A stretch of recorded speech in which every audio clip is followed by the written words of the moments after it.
Next हम लोग study करने वाले हैं बीटी कॉटन का फॉर्मेशन किस प्रकार से होता है। तो आप आज का आपका टॉपिक है BT cotton, genetically modified variety of cotton की जिस प्रकार से हमने स्टडी की, जो गोल्डन राइस है उसका फॉर्मेशन किस प्रकार से होता है, उसी प्रकार से बीटी कॉटन का फॉर्मेशन होता है कि इसमें भी क्या किया गया है, एक अलग जीन को क्या किया गया है, इंसर्ट किया गया है, जिससे कि बीटी कॉटन का फॉर्मेशन हुआ है। Genetically modified variety of cotton that produce an insecticide whose gene has been derived from a soil bacterium called Bacillus thuringiensis।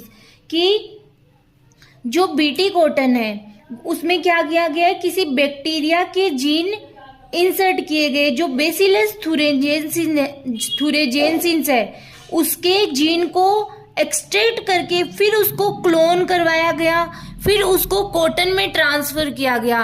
तो जो हमें ट्रांसजेनिक क्रॉप प्राप्त हुई उसको बीटी कॉटन कहा गया।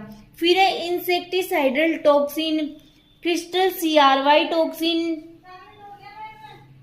साइटोलाइटिक CYT toxin, vegetatively expressed insecticidal proteins जिसको कि VIP बोला जाता है। ये 3 प्रकार के टॉक्सिन आपके दे रखे हैं कि इसके द्वारा बीटी कॉटन का फॉर्मेशन किया जाता है। फिर है बेसिलस थुरिंजिएंसिस का यहाँ पर इंट्रोडक्शन दे रखा है कि एक प्रकार का ग्राम पॉजिटिव सोइल बैक्टीरिया होता है, commonly used as biological pesticide.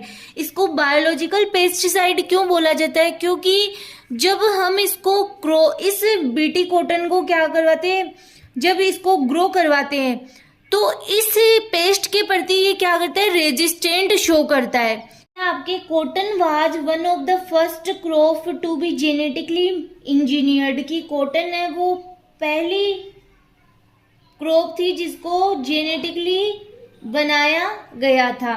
फिर mode of action of BT gene, bacillus thuringiensis biological insecticides and insect resistance genetically modified crop के प्रोडक्शन के लिए CRY toxin and CRY gene के एक important reservoir के रूप में कार्य करते हैं। कि जो टॉक्सिन है और क्राइजीन है वो इसके लिए इम्पोर्टेंट होते हैं। बीटी कॉटन का प्रोडक्शन करने के लिए बीटी जीन आइसोलेट किया गया एंड बैक्टीरिया से अमेरिकन कॉटन में ट्रांसफर किया गया। कि क्या कहा गया है यहाँ पे, बीटी कॉटन का प्रोडक्शन करने के लिए सबसे जो बेसिलस थुरिंजिएंसिस है उससे बीटी जीन को आइसोलेट किया गया, फिर उसे क्या किया गया, अमेरिकन कॉटन में ट्रांसफर किया गया। फिर हम लोग देखते हैं तो क्या होता है कि जो बीटी कॉटन होता है वो इस पेस्ट के प्रति रेजिस्टेंस शो करता है, मतलब इस बैक्टीरिया के प्रति क्या करता है, रेजिस्टेंट शो करता है। कॉटन की है variety BT toxin CRY 1AC produce करती है, जो स्पेशली अमेरिकन बोलवर्म के लिए स्पेशल है। जब इंसेक्ट टॉक्सिन के क्रिस्टल को इंजेक्ट करते हैं तो उनके डाइजेस्टिव सिस्टम का एल्केलाइन pH टॉक्सिन को एक्टिव कर देता है। यह इंसेक्ट की इंटेस्टाइन सेल मेम्ब्रेन में एंटर हो जाता है, जिससे एक होल बन जाता है, जिसके रिजल्टिंग स्वेलिंग सेल लाइसिस होता है और फाइनली इंसेक्ट डेड हो जाता है।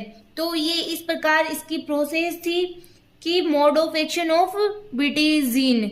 नेक्स्ट हम लोग देखते हैं कौन कौन से स्टेप। नेक्स्ट है डेवलपमेंट ऑफ बीटी कॉटन।